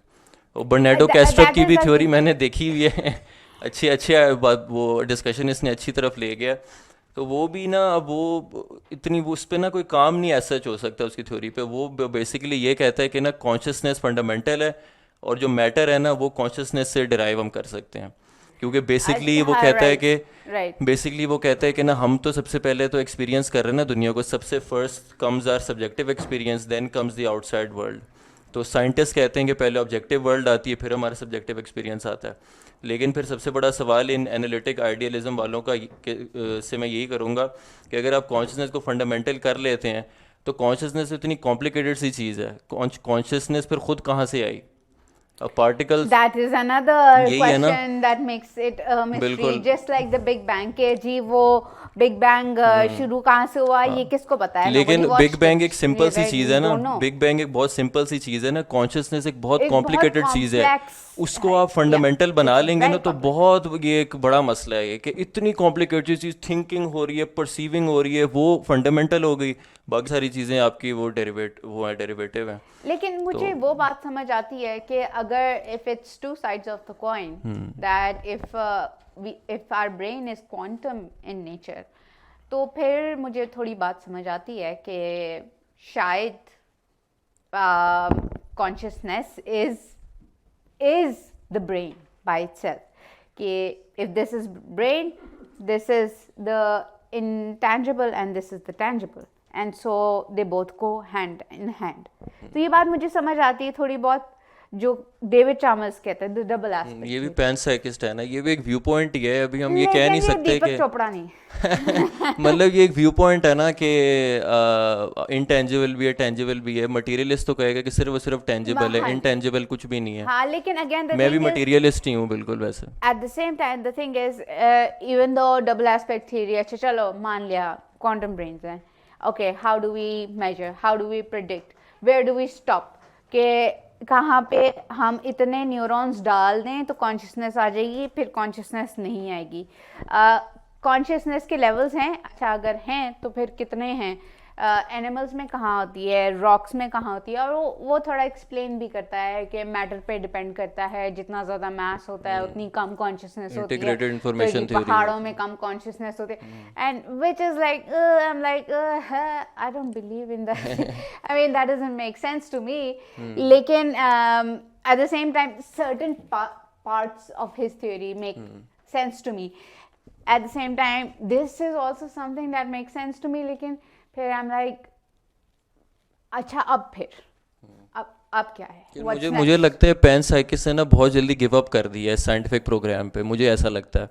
अभी तक ना साइंटिफिक प्रोग्राम बहुत, अभी इसको टाइम है। अभी देखें बेसिक फिजिक्स कोई फिगर आउट करने में हमें सेंचुरीज लगी। न्यूटन से हमने शुरू किया, हमारे 1970s में जाके स्टैंडर्ड मॉडल कंप्लीट हुआ है फिजिक्स का, 400 साल लग गए हैं इसमें। कॉन्शियसनेस कब स्टडी होना शुरू हुई है? न्यूरॉन्स ही मेरे ख्याल से 1900 के शुरू में न्यूरॉन पहली दफ़ा देखा था उस बंदे ने, क्या था नाम, स्पेनिश जो बंदा था, रेमोने का हाल। तो अभी 100 साल हुए हैं सिर्फ। अभी कॉन्शियसनेस के साइंटिफिक, मैं ये कहता हूँ कि साइंटिफिक प्रोग्राम को भी तो क्वांटम कॉन्शियसनेस भी आ गई है जो सर बता रहे थे। ये अच्छी तरह पहले एक्सप्लोर हो, जब आपको 100 साल बाद भी कोई जवाब ना मिले तो फिर आप कहें कि यार चलो क्या पता पार्टिकल्स भी कॉन्शियस हो। बहुत जल्दी गिव अप करने वाली बात है। पैनसाइकिज्म जो है, साइंस पे थोड़ा बिलीव करें। वो उनको पहले इनको दीजिएगा, फिर वो उधर पीछे दो बनाए थे पुल, तो उस सवाल का जवाब कुछ सादा लफ्ज़ों में दीजिए, ये कुछ समझ नहीं आ रही जो भी गुफ्तगू हो रही है। तो इसके बाद ये कि मुझे भी नहीं आती समझ। आप कह रहे हैं ये टेबल, नहीं ये वो वजूद रहे, ये हाँ ये आप इस पे, अच्छा इस सवाल का जवाब थोड़ा सादा और इसका सवाल का जवाब, अच्छा इस सवाल ये जो डिफरेंस है ना, एक्सप्लेनेटरी गैप, ये जो ब्रिज के बीच में फासला है, इसको एक्सप्लेन करने के लिए मैंने 3 थियरीज आज बताई हैं, लेकिन बहुत ज़्यादा एग्जिस्ट करती हैं जो कि बड़ी साइंटिफिक भी हैं इन नेचर। ब्लैक होल पे ही सर राशिद का एक टॉक है, अगर आपको फर्दर इस पे सुनना है तो उनकी टॉक सुनिएगा। वो मैंने बात की है कुछ ग्रुप ऑफ पीपल है जो कहता है कि भाई ये गैप नहीं है, एवं ही आपने गैप क्रिएट किया हुआ है, ये फीलिंग कुछ नहीं होती, सिर्फ ये जो है ना, जो दिमाग में न्यूरो केमिकल एक्टिविटी चल रही होती है, जो न्यूरॉन्स होते हैं, बस वही होते हैं। ठीक है। दूसरी है डिफ्लेशनिस्ट थ्योरी, और वो कहते हैं कि नहीं देखें गैप तो है, क्योंकि ये तो इम्पॉसिबल सी बात लगती है कि ब्रेन एक सॉलिड मैटर है और इसके अंदर से ठीक है केमिकल्स और न्यूरल एक्टिविटीज़ में होती है, लेकिन कॉन्शियसनेस भी इसी में होती है, जिसको हम देख भी नहीं सकते, मेजर भी नहीं कर सकते, और इस पे एक्सपेरिमेंट नहीं कर सकते, और हर एक के लिए डिफरेंट है। तो वो कहते हैं कि हम इस कॉन्शियसनेस को टुकड़ों में डिवाइड कर लें और उनके छोटे छोटे एस्पेक्ट्स को अगर हम साइंटिफिकली स्टडी करें तो शायद हम कॉन्शियसनेस को एज अ होल स्टडी कर सकते हैं। और जो तीसरी थ्योरी मैंने बात की है जिसकी, वो ये है कि अगर हम ये सोचें कि जैसे दुनिया में हर फंडामेंटल फिज़िकल एक चीज़ है, उसी तरह से ब्रेन भी एक फंडामेंटल चीज़ है, और ब्रेन सिर्फ मॉलिक्यूल्स या न्यूरॉन्स से नहीं बना हुआ, ये क्वार्क्स से बना हुआ है, जिसकी प्रॉपर्टीज़ हैं both tangible and intangible. Tangible जो ज़ाहरी है, जो नज़र आ रही हैं, और इंटेंजिबल जो नहीं नज़र आ रही। तो अगर तो ये चीज़ सही है कि ब्रेन टैंजिबल भी है और इनटैंजिबल भी है एट द सेम टाइम, और हम ब्रेन को ही एक डिफरेंट तरीके से देखना शुरू कर दें तो हम समझ सकते हैं कि कॉन्शियसनेस कहाँ से आती है, और फिर हम इसको मेजर करने का भी तरीका ढूंढ लेंगे। लेकिन अभी तक इसको मेजर करने का कोई ख़ास तरीका नहीं दरियाफ्त किया गया। और जो ये टेबल मैंने बनाया था वो ये था कि क्या पता, ये मेरा अपने दिमाग, ठीक है, मेरा क्वेश्चन एंटरटेन हो गया। और दूसरा हो ये गया? कि Okay. मैम इधर वो इंडस वैली और जो हड़प्पा था उधर बहुत अच्छा स्ट्रक्चर था उनके जो रहते थे, तो अभी ये कोविड का वायरस आया तो सारी दुनिया एकदम वो हो गई, तो क्या कॉन्शियसनेस इंसान की इवॉल्व हुई है, ये नहीं हुई इंसानों की? ये मेरा सवाल है आपसे। It's hard to say. It's hard to say. इसका कोई देखिए एवोल्यूशन। और मैम एक मिनट, अभी तक आपने इसको सही डिफाइन नहीं किया, कॉन्शियसनेस को ये भी करते हैं। यही तो सो अगेन ऐसे अगर आप मेरे से पूछेंगे, Wikipedia definition is that consciousness is a state in which you are aware of your surroundings and that you can perceive and you can see and you can respond, that ये एक simple सी definition Wikipedia definition of consciousness है। लेकिन अगर आप consciousness studies में consciousness की बात करते हैं कि कॉन्शियसनेस क्या है, तो डिफरेंट लोग डिफरेंट चीज़ें कहते हैं, ठीक है, और मोस्टली अग्री करते हैं कि कॉन्शियसनेस बेसिकली सब्जेक्टिव एक्सपीरियंस है। जब मैंने पूछा ना रोज़ के गुलाब का एक्सपीरियंस क्या होता है, आप सबका आंसर डिफरेंट था, राइट? तो वो किसी ने कहा कि एक्सपीरियंस की वजह से डिफरेंस है। ठीक है, एक्सपीरियंस की वजह से भी डिफरेंस है, लेकिन ये एक्सपीरियंस क्यों डिफरेंट है जबकि ब्रेन तो सेम ही है सबका ऑलमोस्ट, ठीक है, अंदर केमिकल्स भी सेम है, न्यूरॉन्स भी उसी तरीके से काम करते हैं। तो consciousness then becomes, in consciousness studies हम कॉन्शियसनेस को एक्सप्लेन करते हैं एज अ सब्जेक्टिव थिंग कि it varies from person to person. So जो सब्जेक्टिव एक्सपीरियंस है उसको हम कॉन्शियसनेस कह सकते हैं इन कॉन्शियसनेस स्टडीज़ ओनली, ठीक। हम जो इथिकल थ्योरी पढ़ते हैं या हमारा जो डिसीजन मेकिंग के अंदर हम कहते हैं इथिकल डिलेमा, तो उसमें हम ये बात करते हैं कि हमें एक मॉरल पुश या एक इथिकल पुश आता है, यानी हम जब भी डिसीजन मेकिंग करने जाते हैं, तो क्या हम ये कह सकते हैं कि हमारी जो कॉन्शियसनेस है उसको, यानी कुछ फैक्टर्स हैं जो अफेक्ट करते हैं या उस पर इम्पेक्ट क्रिएट करते हैं, जैसे हमारी इथिकल वैल्यूज़, हमारा रिलीजन या हमारे बिलीव्स या हमारे जो मॉरल वैल्यूज़ हैं, ये कॉन्शियसनेस को क्या ये चीज़ें इन्फ्लुएंस करती है, हम ये कह सकते हैं? बेशक बेशक, बिकॉज आपकी ब्रेन डेवलपमेंट का बहुत बड़ा चंक आपकी सोसाइटी से आ रहा होता है। डेवलपमेंट आपकी ब्रेन की ना सिर्फ बायोलॉजिकल होती है बट सोशो बायोलॉजिकल होती है, सोसाइटी से आ रही होती है। सो हम कह सकते हैं कि जो हमारे सब्जेक्टिव एक्सपीरियंसेस होते हैं वो हमारी सराउंडिंग से भी रिलेटेड होते हैं। So from the discussion, what I think I got is, and it's my opinion, that like if consciousness is not an absolute thing, so we can say it's relative. You said it's subjective feeling, Yes, whatever it subjective. is. So the point is, if it's something subjective, we clearly cannot define it. How? Why? Because it's not absolute. If it's subjective, it would be different for everybody. So the point we are searching right now is like, what is consciousness? If it isn't something that's absolute, why we are searching for what is it? That's a very good question. Because it is different for everybody. हाँ, Like we have different. आप सही कह, या what you are saying is basically कि जब ये हर एक के लिए डिफरेंट है तो हम इसकी एक सिंपल एक डेफिनेशन Exactly. कैसे निकाल सकते हैं? Exactly. है ना? Like the different phenomena we have in quantum physics. Good They are relatable question. to this. Yeah. I don't know.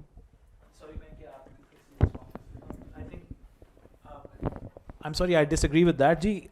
देखिए ये लाल रंग है, मे बी शेड्स 10% डिफरेंट सबको फील होते हैं, बट एक एवरेज पे हमने एग्री कर लिया कि ये लाल है। तो ये कहना कि मैं लाल को अब डिफाइन ही नहीं कर सकता, ये मेरी कोताही होगी।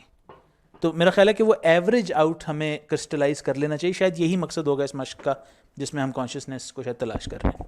So, like, we don't know exactly what it is, and neither we have delved into that depth what it is.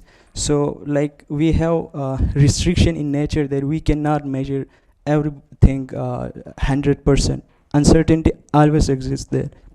So what if in order to understand consciousness, we have to measure it with 100% accuracy, and that nature doesn't allow us to do. So if it is the requirement to understand consciousness, that we don't even, that like we cannot even agree on this vague picture you just painted. You know what, even neuropsychology के अंदर जो experiments होते हैं और हमको relations निकालते हैं of the brain and everything, even they are not 100% certain.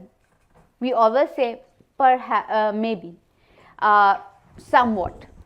ठीक है, we never use the word with certainty we can say this. No. एक ज़माना था जब ये समझा जाता था कि सिर्फ different parts of the brain हैं और उनके वो जो पार्ट्स हैं उनके डिफरेंट फंक्शंस हैं. So for example occipital lobe का फंक्शन है कि वो आवाज़ उसको आए, वो उसको प्रोसेस करे, उसकी सिग्नल्स ब्रेन को भेजे, सिग्नल्स ब्रेन के अंदर उसकी फर्दर यहाँ फ्रंटल लोब पे प्रोसेसिंग होगी, वहाँ से दोबारा से सिग्नल्स जो हैं वो उसके whatever they do, और से यादाश्त के लिए the cerebellum at the back of your head, जो मेमोरी जहाँ पे होती है, they would activate that and in meditative forms and measure कि अच्छा कौन सा पार्ट जो है वो इस वक्त काम कर रहा है, कौन सा पार्ट किस लिए होता है. तो पहले ये समझा जाता था कि अगर ये ब्रेन है तो जी ये एक पार्ट के लिए, ये दूसरी चीज़ के लिए, ये तीसरी चीज़ के लिए, चौथी के लिए, ये बीच में पांचवी के लिए. ठीक है. नाउ न्यू स्टडीज सजेस्ट कि ब्रेन अकेले एक एक पार्ट करके काम नहीं करता, brain all together as a whole function करता है. उसका सिर्फ एक पार्ट नहीं हर वक्त काम कर रहा होता एक चीज़ के लिए. अगर मैं कुछ चीज़ देख रही हूँ, राइट, मेरी आंख में स्टिमुलस गया, मेरी आंख से ऑक्सीपिटल में गया, जो मेरी ऑक्सीपिटल लोब से मेरे प्रोसेसिंग में गया और मैंने उसको रजिस्टर किया कि अच्छा ये क्या चीज़ है, और मैंने उसकी परसेप्शन की. सो इसके अंदर इन्वॉल्वमेंट सिर्फ मेरी ऑक्सीपिटल लोब की नहीं है, मेरी फ्रंटल लोब की भी है, मेरे सेरिबेलम की भी है, मेरे साइड ऑफ द ब्रेन की भी है. So multiple parts of the brain function together to perceive anything और to make sense of anything. But पहले सोचा जाता था कि सिर्फ parts of the brain in singularity काम करते हैं, अकेले अकेले काम करते हैं. लेकिन अब रिसर्च से दैट के वो इकट्ठे इकट्ठे काम करते हैं. ठीक है. अच्छा, आपने बात की थी कि आप इस पर रिसर्च भी कर रही हैं और आप अपना वो प्रपोजल भी प्रेजेंट करेंगी पीएचडी का. तो मैं आपको कुछ रिकमेंडेशंस देना चाहूँगा क्योंकि मैंने भी कुछ साल डेढ़ लगाया इस चीज़ के ऊपर. तो इसके अंदर एक तो बात है कि मल्टीपल अप्रोचेस हैं इसके अंदर. बात यहाँ पे पैनसाइकिज्म की भी हो चुकी है, बर्नार्डो कैस्ट्रप के एनालिटिकल आइडियज़म की भी हो चुकी है, लेकिन सबसे जो बेस्ट मुझे अभी तक अप्रोच लगी है ना, वो एल्फ्रेड नॉर्थ वाइटहेड एक था scientist and philosopher. He work with Bertrand Russell और प्रिंसिपल्स ऑफ मैथमेटिक्स. उसकी एल्फ्रेड नॉर्थ वाइटहेड की जो थ्योरी है ना, उसने पूरा अपना एक सिस्टम बनाया जिसके अंदर उसने जो है ना बेसिकली डिफाइन किया है कि हमने अज्यूम किया हुआ है कि fundamental constituents of reality particles होते हैं. उसने कहा पार्टिकल्स नहीं है, इवेंट्स हैं. Events are fundamental. और फ्रेडरिक नीचे का भी ये पॉइंट ऑफ व्यू था. इसको जो है ना ऑन्टिक स्ट्रक्चरल रियलिज्म भी कहते हैं, और उसी की एक कंटिन्यूएशन है वाइटहेड के अंदर. तो इसके अंदर ऐसा होता है कि आपके हर इवेंट का एक सब्जेक्टिव पोल होता है और एक फिजिकल पोल होता है. तो मटेरियलिटी एक इस तरह का कॉन्सेप्ट है कि आप जो है ना वो जिस तरह ड्यूअल एस्पेक्ट थ्योरी है सॉर्ट ऑफ सिमिलर है, लेकिन it's not related to particles, it related to events. तो इवेंट्स के एक साइड आपकी सब्जेक्टिव होती है और एक आपकी जो है वो मटेरियल होती है. तो इसके ऊपर जो है ना जिस तरह बर्नार्डो कैस्ट्रप की आगे से कमेंट आया था कि उसका कुछ तरह का प्रोग्राम है कि उस पर कोई काम नहीं हो सकता, लेकिन इसके वाइटहेड के कॉन्सेप्ट के ऊपर मैं I can name like two physicist. एक माइकल लेविन है जिस पे काम कर रहा है, दूसरा टिमोथी ईस्टमैन है, उसकी बुक भी है अनटाइंग द गॉर्डियन नॉट. और फिर चौथी मेरी बात है कि आप इस पे एक बुक है जो अभी रिसेंटली रिलीज़ हुई है 2022 में, it's named the Matter with Things, और तकरीबन कोई 1000 प्लस पेजेस की है, और it is a very well researched book, और मेरे ख्याल सबको पढ़नी चाहिए if they are interested in consciousness and matter. It is by Iain McGilchrist, neuroscientist. तो उसने भी वाइट हेड की अप्रोच को और पैनसाइकिज्म उन सारी चीज़ों को एनालाइज करके उसने भी अपना एक पॉइंट ऑफ व्यू दिया है. which is different from ये सारे which is sort of a continuation of Whitehead, but it's very different. तो ये मतलब मैं सिर्फ एक humble अपनी recommendations ही दे सकता हूँ आपको. What you could do is maybe because this is live, right? So if you could comment the name of the book and the stuff, that would be really helpful. ठीक है? Thank you. Okay. Somebody else? Sameer साहब ने कहा था कि Imran Khan has captured the collective wisdom.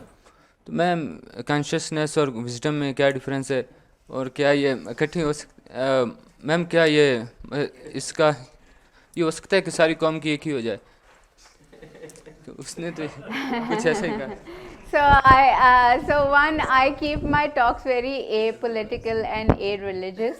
So उस पे तो मैं बिल्कुल कोई नहीं कहूँगी, लेकिन ये मैं ज़रूर कहूँगी कि कलेक्टिव कॉन्शियसनेस का एक कॉन्सेप्ट है जो कि कार्ल यूंग ने दिया था, लेकिन अब वो एक बहुत ही पुराना कॉन्सेप्ट हो चुका है और इतना पॉपुलर भी नहीं हुआ कि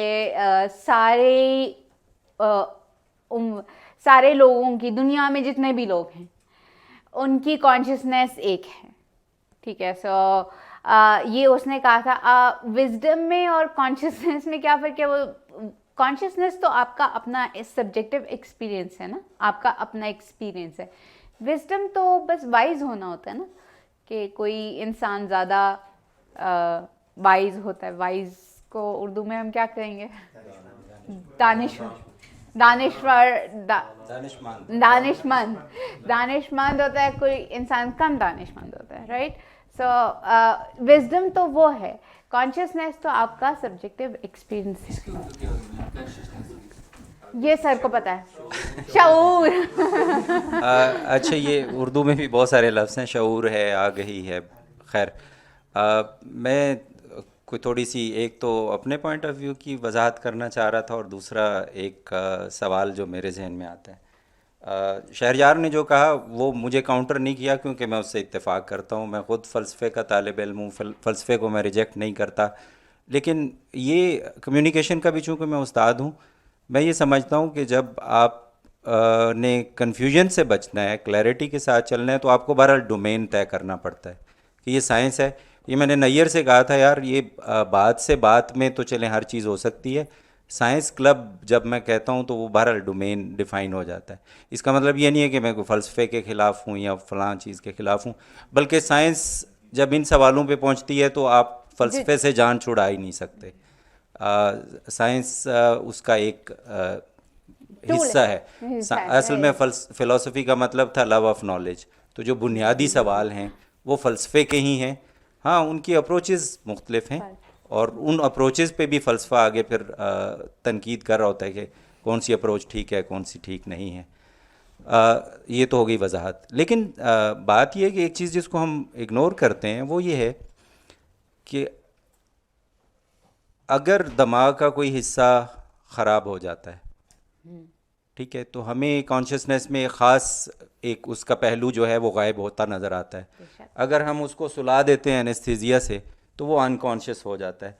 कम से कम हमें ये पता है कॉन्शियसनेस इस स्ट्रक्चर से आ रही है. देखिए, मैं अगर घर में मेरा सिक्का गुम हुआ है तो मैं उसको गली में इसलिए नहीं ढूंढूंगा कि वहाँ लाइट है और यहाँ चूँकि अंधेरा है और मैसी बहुत है तो इसलिए मैं. साइंटिफिकली हम उसको उधर ही तलाश करेंगे जहाँ से उस स्ट्रक्चर, जो फिज़िकल स्ट्रक्चर को जब आप निकालते हैं तो उसका फंक्शन भी गायब हो रहा है. अगर उसका बिल्कुल कोई ताल्लुक़ ना हो, कॉन्शियसनेस अगर एक फ़ील्ड हो और कायनात में आफाकी जगह पे मौजूद हो, तो फिर ये वाला फैक्ट इसको हम इग्नोर नहीं करना चाहिए हमें. जब दिमाग का वो हिस्सा सर्जिकली रिमूव करते हैं तो जो उसका फंक्शन है वो वहाँ से गायब हो जाता है, और एनेस्थीसिया के ज़रिए वो आप उसको अनकॉन्शियस कर सकते हैं. उसकी ये जो लेवल आप कह रही थी, मैंने उस पर बात भी की थी कि आप उसको सुला सकते हैं, आप उसको बिल्कुल नम कर सकते हैं, तो ये सारी फीलिंग ये सब कुछ गायब हो जाएंगी। अब सवाल ये है कि क्या हमने वो स्ट्रक्चर ब्रेन के अंदर जितने हैं फिज़िकल स्ट्रक्चर्स, क्या हमने उनको एक्सप्लोर कर दिए, कर चुके हैं, कि हमें ज़रूरत पड़ रही है मज़ीद कॉम्प्लेक्स फ़िलासफ़ी की तरफ जाने की?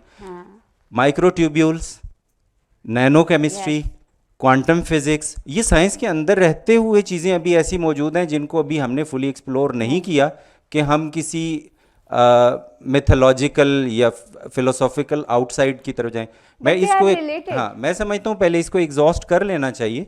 जो स्ट्रक्चर्स मौजूद हैं, हाँ, ये स्ट्रक्चर्स मौजूद हैं, जब तक ये एग्जॉस्ट नहीं होते, उससे पहले बाहर देखने का मतलब ऐसी है जैसे माजी में भी ये समझा जाता था कि ग्रेविटी कोई चीज़ नहीं है, ज़मीन माँ है और माँ चीज़ों को अपनी तरफ खींचती है, ठीक है। तो वो एक डोमेन में थे, लेकिन बाद में साइंटिफिकली न्यूटन ने किया, अब दोबारा फिलॉसफी में चला गया। आइंस्टाइन की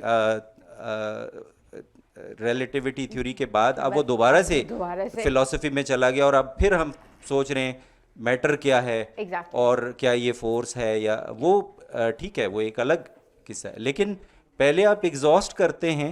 बस मैं तो ये कहूँगा कि have we searched our attic, ये जो स्कल है जिसका फिजिकल कनेक्शन प्रूवन है साइंटिफिकली, क्या इसको हमने एक्सप्लोर कर लिया है कि हम इससे बाहर फ़ौरन भाग जाते हैं, या ये कन्वीनियंस प्रिंसिपल है कि हम बस इधर तो बहुत अंधेरा है, इधर बहुत कम्प्लेक्सिटी है, इतने बिलियन न्यूरॉन्स हैं, लेकिन इसके अंडरलाइंग जो स्ट्रक्चर्स हैं, माइक्रोट्यूब्यूल्स हैं, इसके अलावा नैनो केमिस्ट्री है, क्वांटम फिज़िक्स है, वो क्या हमने उसको एक्सप्लोर कर लिया है कि हम इससे बाहर जाएं? ये मेरा सवाल। मेरे ख्याल से अभी हमने उसको उस तरह से एक्सप्लोर नहीं किया जिस तरह से इट डिज़र्व्स टू बी।